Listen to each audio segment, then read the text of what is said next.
بسم اللہ الرحمن الرحیم وبہ نستعین سبحانک لا علم لنا الا ما علمتنا انک انت العلیم الحکیم الحمد للہ رب العالمین والصلاة والسلام علی سید المرسلین وعلی آلہ وصحبہ اجمعین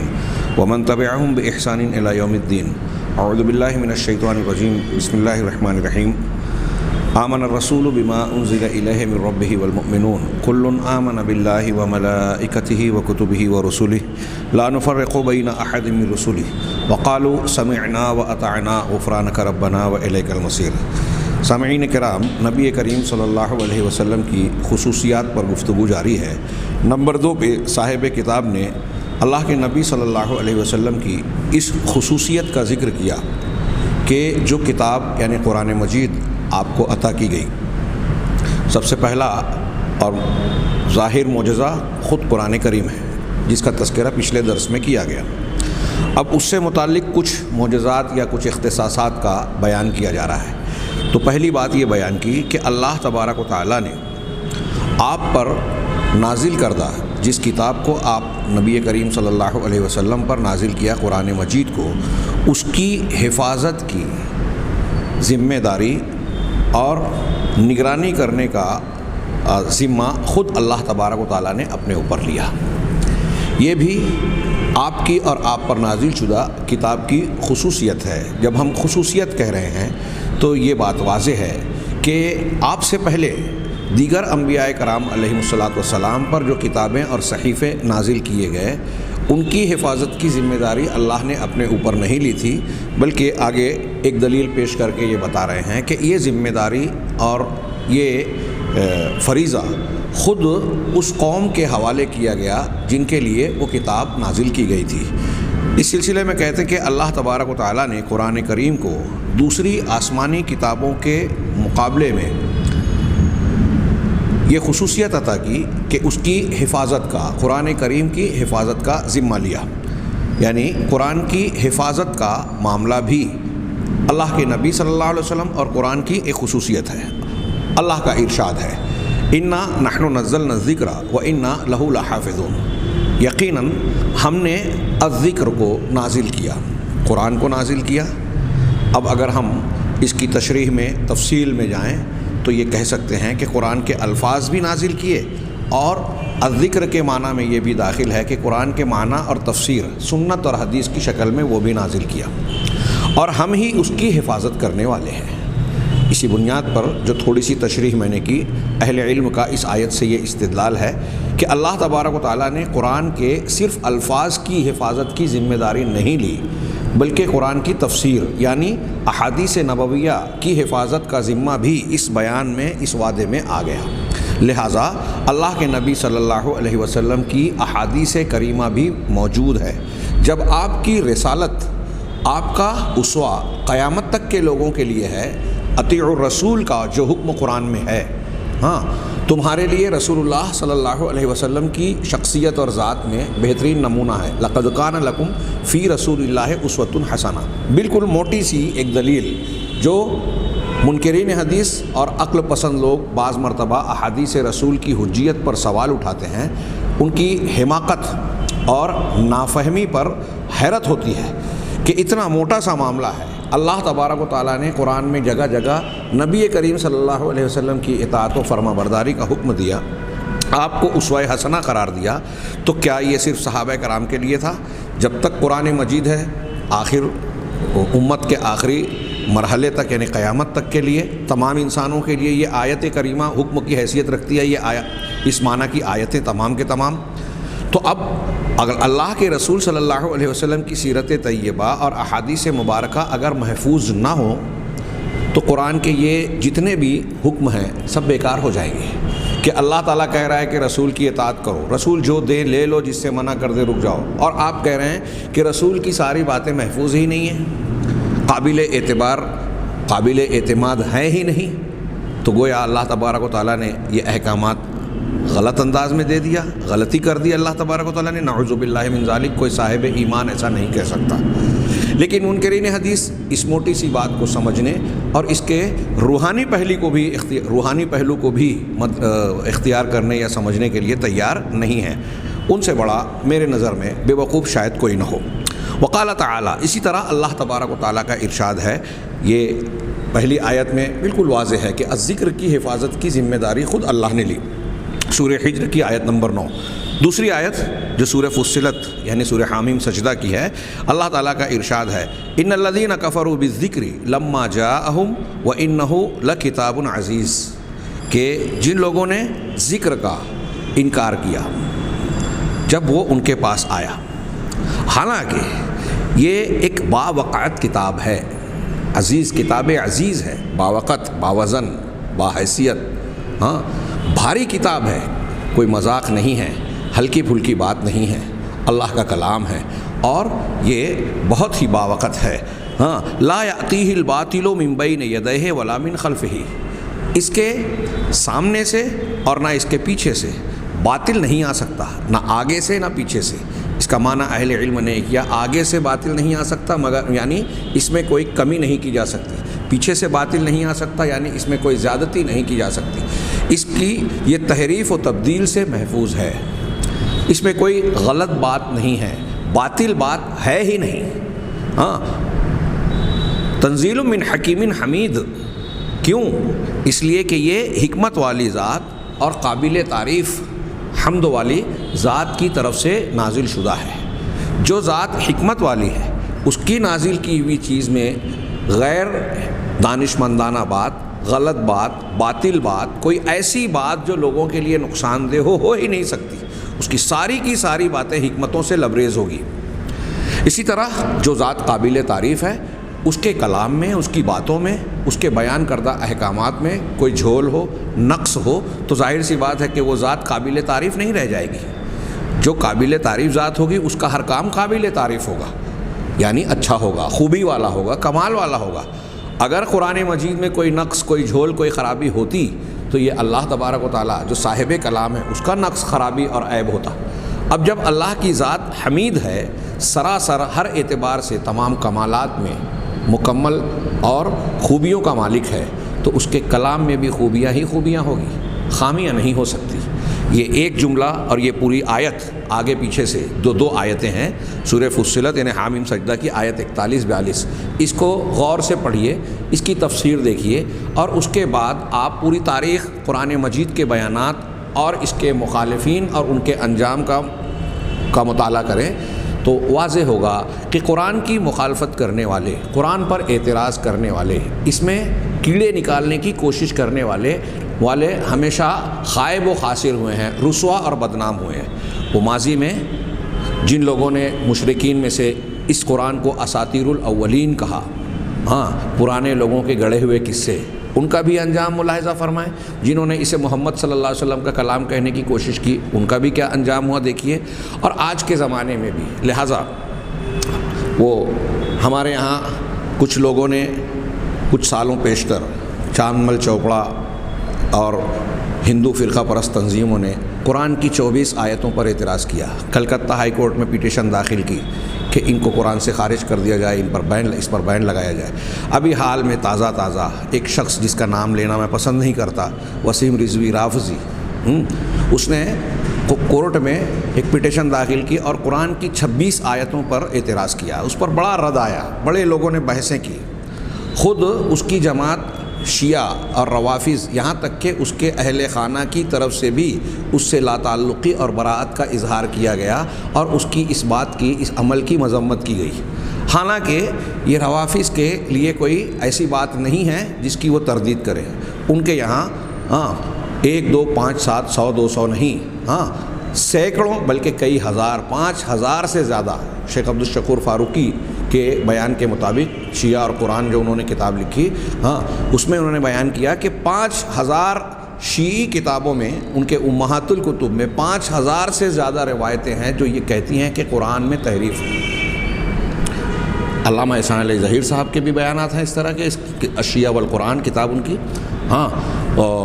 تو اس میں ان کا یہ دعویٰ ہے کہ قرآن میں حذف بھی ہوا ہے، اضافہ بھی ہوا ہے، تقدیم یعنی کسی چیز کو آگے کسی چیز کو پیچھے کیا جانا، کچھ اپنی طرف سے بڑھانا گھٹانا، 5 قسم کی تحریفات ہوئی ہیں۔ لیکن یہ بات روافظ کھل کر نہیں کہتے اور اسے گول مول کر کے بیان کرتے ہیں۔ بہرحال یہ قرآن کا یہ جو بیان ہے کہ باطل اس کے آگے اور پیچھے سے نہیں آ سکتا، اور نہ ہی اور یہ حکیم حمید، حکمت والی ذات، حمد والی ذات، یعنی قابل تعریف ذات کی طرف سے نازل شدہ ہے۔ یہ ایسے تمام لوگوں کے رد کے لیے اللہ کا ایک بیان کافی ہے۔ جن آیتوں کو یہ قابل اعتراض کہہ رہے ہیں، یہ ان کی اپنی نافہمی ہے، غلط فہمی ہے، ورنہ قرآن میں ایک لفظ بھی ایسا نہیں ہے جسے قابل اعتراض کہا جائے۔ لوگوں کا علم کم ہو سکتا ہے، اللہ تعالیٰ کے کلام کے معنی و مفہوم کے سمجھنے میں، اس کی حکمتیں، اس کے فائدے کے پہلو سمجھنے میں، اس کے صحیح موقع پر اس کو متعین کرنے کے سلسلے میں غلط فہمی ہو سکتی ہے۔ اللہ کے کلام میں کوئی عیب، کوئی خامی، کوئی جھول قطعی نہیں ہے۔ اگر کوئی شخص ایسا مانتا ہے تو وہ اللہ تبارک و تعالیٰ پر اعتراض کر رہا ہے، وہ کفر کا ارتکاب کر رہا ہے، اسلام سے خارج ہو جائے گا۔ پہلی بات تو اللہ کے کلام کا انکار کر رہا ہے۔ اگر وہ یہ کہہ رہا ہے، جیسا کہ وسیم رضوی نے اپنے بیانات میں کہا کہ یہ ابو بکر اور عثمان رضی اللہ عنہما صحابہ کرام نے تبدیل کیا، یہ انتہائی غلط، بے بنیاد اور جھوٹ پر مبنی بیان ہے، شیعوں کے عقیدے پر مشتمل، جو حقائق کے بالکل برخلاف ہے۔ حضرت ابوبکر صدیق، عثمان غنی رضی اللہ تعالیٰ عنہ کے زمانے میں قرآن کے جمع اور لغت قریش پر لوگوں کو اکٹھا کرنے کی جو کوششیں ہوئی وہ تاریخ میں موجود ہیں۔ تدوین قرآن سے متعلق کتابیں اور تصریحات میں آپ کو اس کی ایسی صراحت اور وضاحت ملے گی جو اس قسم کے بیانات کے سلسلے میں ایک کھڑے کیے جانے والے اعتراضات کو بالکل جڑ بنیاد سے اکھاڑ کر پھینک دیتے ہیں۔ یہ تاثر دینے کی کوشش کی جاتی ہے کہ اللہ کے نبی صلی اللہ علیہ وسلم کی وفات کے بعد اس میں رد و بدل کیا گیا، بالکل بکواس، غلط بات ہے۔ اگر ہم اسے بھی صحیح مان لیں تو قرآن کا یہ بیان غلط ہو جائے گا کہ اللہ تعالیٰ کہہ رہا ہے انا نحن نزلنا الذکر و انا لہ لحافظون، کہ اللہ نے اپنی یہ ذمہ داری نہیں نبھائی، یہ وعدہ پورا نہیں کیا، نعوذ باللہ من ذالک۔ کتنی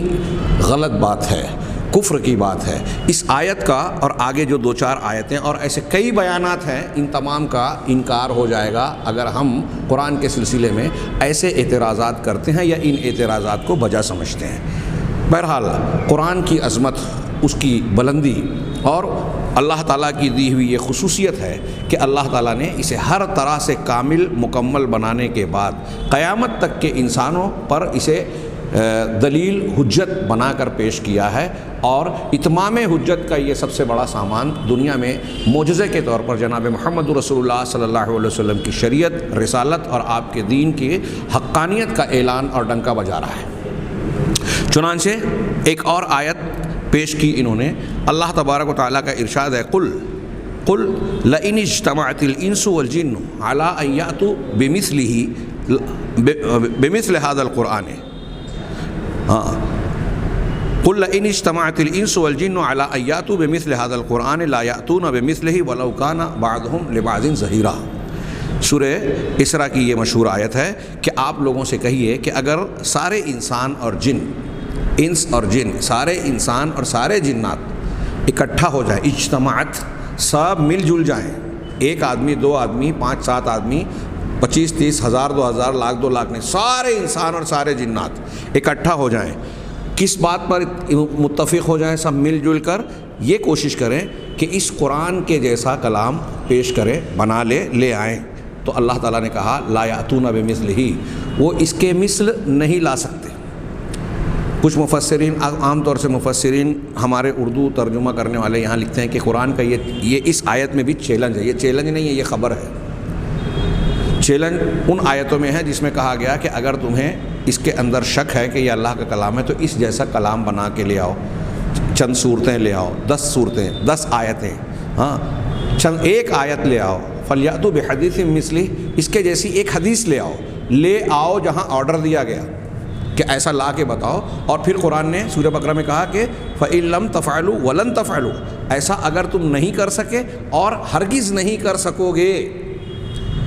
پہلے چیلنج دیا، پھر سوال بیان کیا اور خبر بھی دی، اور اس کے بعد حکم دیا کہ پھر تم جہنم سے بچو جس کا ایندھن انسان اور پتھر ہوں گے، فاتقوا النار التی وقودها الناس والحجارہ۔ ایسے ہی یہاں ایک خبر دی جا رہی ہے کہ آپ یہ بتا دیں سارے انسان اور سارے جنات مل جل کر بھی قرآن کے جیسا کلام بنانا چاہیں تو وہ اس کی استطاعت نہیں رکھتے، نہیں پیش کر سکیں گے، یہ خبر ہے، اطلاع ہے۔ ہاں ولو کان بعضهم لبعض ظہیرا، اگرچہ سارے یہ لوگ اکٹھا ہو جانے کے بعد سب ایک دوسرے کے مددگار بن جائیں، قرآن کو بنانے کے سلسلے میں ایک دوسرے کا تعاون اور مدد کریں، تب بھی سب مل کر اس جیسا کلام نہیں پیش کر سکتے، نہیں بنا سکتے۔ اللہ تبارک و تعالیٰ نے 1400 سال پہلے یہ خبر دی۔ ہاں مخاطبین اولین کو اپنی زبان دانی پر فخر تھا۔ ہاں عرب کے فصحاء اور بلغا، اعلیٰ زبان دانی کے ماہر، ہاں اعلیٰ معیار پر فائز زبان دانی کے، ہاں دوسروں کو اجمی اور گونگا کہنے والے اس چیلنج کو سنتے ہیں، اس خبر کو سنتے ہیں۔ نبی کریم صلی اللہ علیہ وسلم کی رسالت پر، قرآن پر ان میں سے جن لوگوں نے ایمان نہیں لایا مخالفت کرتے رہے، ہاں آپ کا رد کیا، آپ کو ستایا، الزام تراشیاں کی، جسمانی ذہنی نفسیاتی اذیتیں دی، آپ کے رفقا کو ستایا، قرآن پر مختلف قسم کے الزامات لگائے، ہاں آپ پر الزامات لگائے، آپ کو مجنون، ساحر، شاعر، نہ جانے کیا کیا کہا، پھر آپ کو قتل کی بار بار کوشش کی، آپ کے خلاف جنگی مہمیں چھیڑی، بغاوتیں کی، سازشیں کی، سب کیا، لیکن اس چیلنج کا اور اس خبر کا جواب نہیں دیا کہ قرآن کہہ رہا ہے کہ ہم اس جیسا کلام نہیں بنا سکتے، تو ٹھیک ہے یہ لو ہم بنا کر پیش کر رہے ہیں۔ ہاں قرآن کا چیلنج تھا، قرآن کی خبر تھی، مطالبہ تھا، تقاضا تھا، ان کا رد کیا جا رہا ہے۔ ہاں اور اس کا جواب دینے کے سلسلے میں ان کو کوئی رکاوٹ نہیں تھی، اگر ان کی طاقت قدرت ہوتی ایسا کرنے کی تو ان کو کوئی روکنے والا نہیں تھا۔ یہ ساری چیزیں اس بات کا تقاضا کرتی ہیں اور یہ ثابت کرتی ہیں کہ ان سب چیزوں کے وجود کے بعد ان کا جواب نہ دینا، قرآن کے جیسا کلام پیش نہ کرنا، یہ پوری قوم کی طرف سے یہ اظہار اعلان ہے کہ ہم ایسا کلام بنانے سے عاجز ہیں، قرآن کی یہ بات صحیح ہے۔ اور پھر یہ ان کے ہی زمانے کی بات نہیں ہے، ان کے بعد سے لے کر آج تک تاریخ میں جب بھی کسی نے اس چیلنج یا خبر کا جواب دینے کی کوشش کی تو کچھ سال مہینوں کے بعد اس نے یہ اعتراف کیا کہ قرآن کے جیسا ایک ٹکڑا اور ایک آیت بھی ہم نہیں بنا سکتے، ہماری طاقت نہیں ہے، یہ ہمارے دائرہ اختیار یا استطاعت سے باہر کی بات ہے۔ چنانچہ اللہ تبارک و تعالیٰ نے یہ بھی ارشاد فرمایا۔ اب ان ارشادات کے بعد صاحب کتاب کہتے ہیں وَأَمَّا الْكُتُبُ الْأُخْرَى، یہ قرآن کا اور قرآن کے کلام کا معاملہ ہے، اللہ کے کلام کے سلسلے میں رہی دوسری کتابیں جو اللہ کی طرف سے ہی نازل شدہ تھیں، فقد وکل اللہ تعالی امر حفظها الی اہلها، تو اللہ تبارک و تعالیٰ نے قرآن سے پہلے کی دیگر کتابوں کی حفاظت کا معاملہ خود ان کے حاملین کے حوالے کیا تھا، سپرد کیا تھا، ان کو سونپا تھا کہ تم کو یہ کتاب دی گئی ہے تو تم اس کی حفاظت کرو۔ اس کی دلیل اللہ تعالیٰ کا یہ ارشاد ہے انا انزلنا التوراۃ فیہا ھدی و نور، اللہ تعالیٰ کا یہ ارشاد سورہ مائدہ کی آیت نمبر 44،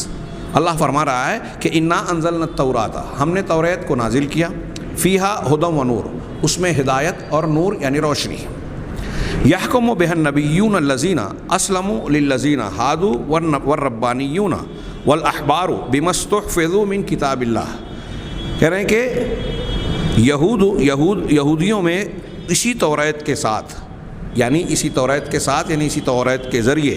اللہ تعالیٰ کے ماننے والے انبیاء، ہاں الربانیون اہل اللہ، ربانین رب کی طرف نسبت، اللہ کے ماننے والے اہل اللہ، اور علماء احبار علماء، ہاں ان کے درمیان فیصلے کیا کرتے تھے، یعنی قرآن یہ توریت جو ان کو دی گئی اس میں ہدایت اور نور تھا۔ اب جو ان کے یہود کے جو انبیاء تھے،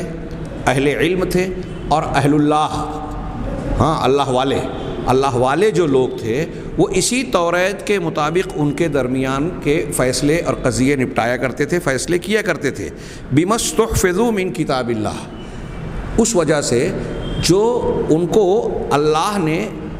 اپنی کتاب، اللہ کی کتاب کی حفاظت کا حکم دیا تھا، ان سے مطالبہ کیا، استحفظوا یعنی حفاظت کا مطالبہ کیا گیا تھا، یعنی حفاظت کا حکم دیا گیا تھا، ہاں من کتاب اللہ، اللہ کی کتاب کو، اللہ کی کتاب کی حفاظت کا ان کو جو حکم دیا گیا تھا اس بنیاد پر، وَكَانُوا عَلَيْهِ شُهَدَاء، اور وہ اس پر گواہ تھے، اقرار کرنے والے گواہ تھے۔ شیخ محمد جوناگڑھی کے ترجمے میں ہے کہ اس پر وہ اقراری گواہ تھے، قبول کرتے ہوئے اس کی گواہی دیتے تھے کہ یہ اللہ کا کلام ہے، اس کلام میں کوئی جھول کھوٹ نہیں ہے، اس کے مطابق ہمیں فیصلہ کرنا ہے۔ اور اللہ تبارک و تعالیٰ نے اس کتاب کی حفاظت کی ذمہ داری یہود کو یہ کتاب دی تھی موسیٰ علیہ السلام کے واسطے سے، تو ان کو یہ ذمہ داری دی کہ تمہاری یہ ذمہ کام ہے کہ تم اس کتاب کی حفاظت کرو، اس کو تحریف اور تبدیل سے، ہر قسم کی آمیزش سے محفوظ بنانا تمہارا کام ہے، تمہاری ذمہ داری ہے۔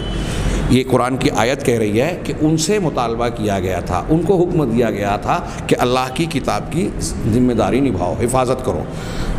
امام آلوسی کہتے ہیں، آلوسی رحمہ اللہ کہتے ہیں اس آیت کے ضمن میں کہ بمستحفظوا کا مطلب کیا ہے، اے بالذی استحفظوہ من جہت النبیین وہو التورات،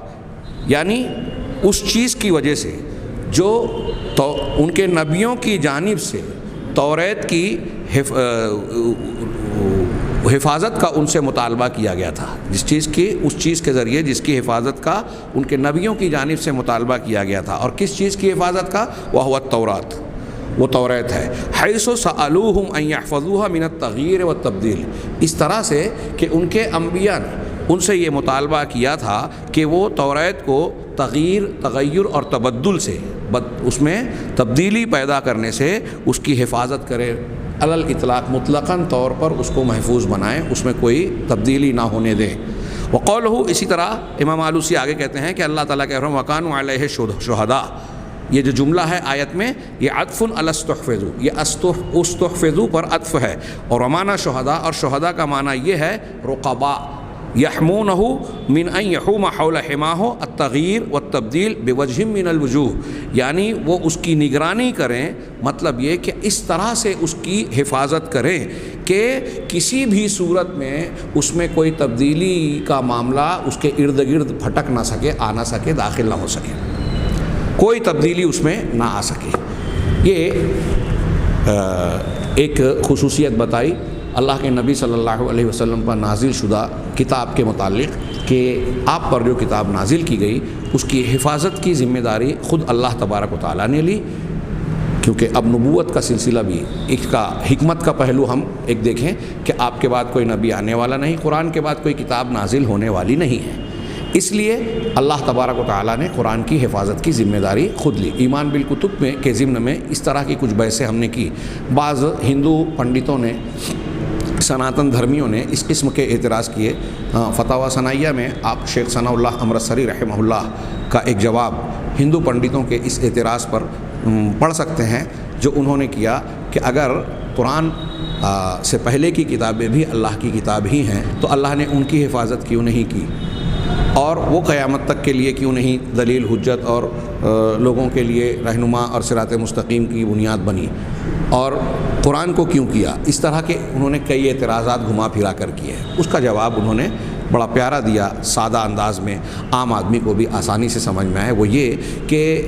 توریت اور انجیل کے ایک پہلو تو یہ ہے کہ ان کی اس وقت کی شریعتیں، اس وقت کے حالات، ان کی ذہنی سطح لوگوں کے معیار کے مطابق تھی۔ دوسری بات کہ ان کتابوں کی حفاظت کی ذمہ داری اللہ نے ان قوموں کو دی تھی جن کو یہ کتاب دی گئی تھی، لیکن قرآن کی حفاظت کی ذمہ داری خود اللہ تبارک و تعالیٰ نے لی، اور اس کی ایک وجہ یہ بھی کہ یہ اب آخری کتاب ہے، اگر اس میں تغیر اور تبدیلی واقع ہو گئی تو پھر آخر امت کے لوگوں کے لیے تبدیلی ہو جانے کے بعد، کتاب مبارک میں تبدیلی ہو جانے کے بعد پھر صاف ستھری ایک نئی کتاب کی ضرورت پیش آتی۔ لہٰذا چونکہ اب کوئی نئی کتاب اور نئے نبی آنے والے نہیں تھے، اس لیے اللہ تبارک و تعالیٰ نے اس کو محفوظ بنایا اور اس کی ذمہ داری خود اپنے اوپر لی۔ یہ ایک حکمت کے طور پر ایک پہلو، اس طرح کے اور بھی کچھ گوشے پیش کیے جا سکتے ہیں۔ اس کے علاوہ ایک دوسری خصوصیت کا ذکر کیا، سرسری اور اختصار کے ساتھ ہم اسے بیان کرتے ہیں کہ نبی صلی اللہ علیہ وسلم کو یہ خصوصیت بھی دی گئی کہ آپ کی کتاب ان تمام مضامین اور ہدایات پر جامع طور پر مشتمل ہے جو ہدایات اور حکمت و دانائی کی باتیں پچھلی کتابوں میں تھیں، اور مزید پچھلی کتابوں کی ساری باتیں اس میں سمٹی ہوئی ہیں، مفید باتیں، کام کی باتیں، ساتھ ہی ساتھ اس کو فضیلت دی گئی ہے مفصل کے ذریعے۔ آگے مفصل کیا ہے ایک روایت اور ہم اس کی تشریح کریں گے، بات واضح ہو جائے گی۔ واصلہ بن اسقا رضی اللہ تعالیٰ عنہ کی حدیث کی بنیاد پر کہ نبی صلی اللہ علیہ وسلم کا ارشاد ہے کہ آپ نے فرمایا، نبی صلی اللہ علیہ وسلم کی اس حدیث میں ارشاد ہے اعطیت مکانت توراتی السبع، کہ مجھے توریت کی جگہ پر، جو حضرت موسیٰ کو توریت دیا گیا تھا، تو توریت کے مقام پر مجھے سبع دیا گیا، سبع طوال جس کو کہتے ہیں عربی زبان میں۔ ہاں، قرآن حفاظ کرام مجودین یہ اصطلاحات جانتے ہیں۔ السبع الطوال یہ کون سی 7 طویل صورتیں ہیں، سورہ بقرہ سے لے کر سورہ توبہ تک، ان کو سبع طوال کہا گیا۔ تو گویا توریت میں جو باتیں تھیں وہ ان سبع طوال میں موجود ہیں۔ چند استثناءات ہوں گے اس میں ناسخ و منسوخ کے اعتبار سے۔ پھر اللہ کے نبی صلی اللہ علیہ وسلم نے آگے فرمایا وَأُعْطِيتُ مَكَانَ الزَّبُورِ الْمِئِينَ، کہ مجھے زبور کے مقام پر، حضرت داؤد علیہ السلام کو جو زبور دی گئی تھی، اس زبور کے مقام پر مجھے معین دی گئی۔ معین ان صورتوں کو کہا جاتا ہے جن کی آیتوں کی تعداد 100 ہے یا 100 کے قریب ہے، ان کو معین، 100 آیتوں والی صورتیں، 100 یا 100 کے آس پاس کم و بیش ہیں، ان کو معین کہا جاتا ہے۔ تو زبور کے مقابلے میں ان کو دیا گیا۔ وَأُعْطِيتُ مَكَانَ الْإِنْجِيلِ الْمَثَانِي، اور مجھے انجیل کے مقام پر، انجیل کی جگہ پر مثانی دیا گیا، یعنی مثانی سے مراد ہی السور التی بعد المعین الی المفصل، کہہ رہے ہیں کہ معین 100 آیتوں یا اس سے آس پاس کی صورتوں کے بعد جو صورتیں قرآن مجید میں موجود ہیں، اور مفصل کی جہاں سے شروعات ہوتی ہے، اس مفصل سے پہلے اور معین کے بعد جو صورتیں ہیں ان کو مثانی کہا جاتا ہے۔ تو انجیل کے اندر جو باتیں تھیں یا انجیل کے مقام پر نبی کریم صلی اللہ علیہ وسلم کہہ رہے ہیں کہ مجھے یہ مثانی کی صورتیں دی گئیں۔ اور آخری جملہ اس حدیث کا یہ ہے وَفُضِّلْتُ بِالْمُفَصَّل، اب یہ تو توریت، انجیل، زبور کے جگہ پر یہ 3 چیزیں مجھے ملی، اب اس میں مزید تفضیل اور فضیلت عطا کی گئی مفصل کے ذریعے سے، اور مجھے مفصل کے ذریعے سے فضیلت دی گئی، یعنی یہ زائد چیز دی گئی جو پچھلی قوموں میں نہیں تھی۔ اب یہ کیا ہے مفصل کسے کہتے ہیں؟ کہ مفصل کئی اقوال ہے کہ مفصل صورتیں کہاں سے کہاں تک ہیں، اس میں مختلف اقوال ہیں، لیکن یہ کہہ رہے ہیں کہ سب سے راجح قول کی بنیاد پر یہ قرآنی صورتوں میں سورہ قاف 26ویں پارے میں جزء 26 میں جو ہے سورہ قاف سے لے کر آخر قرآن تک کی جو صورتیں ہیں اس کو مفصل کہا جاتا ہے۔ ہاں، اس سلسلے میں امام سیوطی کی کتاب الاتقان فی علوم القرآن اور علوم قرآن سے متعلق بعض دیگر کتابوں کو دیکھا جا سکتا ہے۔ تو یہ روایت بتا رہی ہے کہ نبی کریم صلی اللہ علیہ وسلم کو جو کتاب قرآن مجید دی گئی، اس میں پچھلی جو بنیادی کتابیں توریت، انجیل، زبور، ان کے مضامین بھی سابقہ کتب کے سمٹے ہوئے ہیں، شامل ہیں، مزید اس میں فضیلت دی گئی مفصل کے ذریعے۔ امام حیثمی نے اس حدیث کے بارے میں کہا، یہ روایت مسند احمد کی ہے، لیکن امام حیثمی کہتے ہیں کہ اس روایت میں لیث بن ابی اسلم ایک راوی ہیں جسے ایک محدثین کی ایک جماعت نے ضعیف کہا ہے۔ ہاں، اور وَيُعْتَبَرُ بِحَدِيثِهِ، لیکن اس کے باوجود اس کی حدیثوں کا اعتبار کیا جاتا ہے، اور اس کے باقی رجال، یعنی اس حدیث کی سند کے باقی راوی جو ہیں، رجال جو ہیں، وہ صحیح کے رجال ہیں۔ لیکن بعد میں مزید تحقیق کے بعد شیخ البانی رحمہ اللہ نے فرمایا کہ یہ حدیث صحیح بمجموع طرقہ، کہ یہ حدیث اپنے تمام طرق سندوں کے مجموعے کے ساتھ صحت کے درجے کو پہنچتی ہے، یعنی صحیح کا درجہ پاتی ہے۔ یہ بھی اللہ کے نبی صلی اللہ علیہ وسلم کی خصوصیت ہے کہ آپ کی دی گئی کتابوں میں پچھلی کتابوں کے مضامین بھی سمٹے ہوئے ہیں اور مزید بھی اس میں اضافہ مفصل کا ہے۔ اسی کو قرآن مجید نے یہ بھی کہا کہ یہ پچھلی کتابوں پر مہیمن ہے۔ اللہ تبارک و تعالیٰ سے دعا ہے کہ وہ ہمیں خیر کی توفیق دے۔ وآخر دعوانا ان الحمد للہ رب العالمین وصلی اللہ علی نبینا محمد۔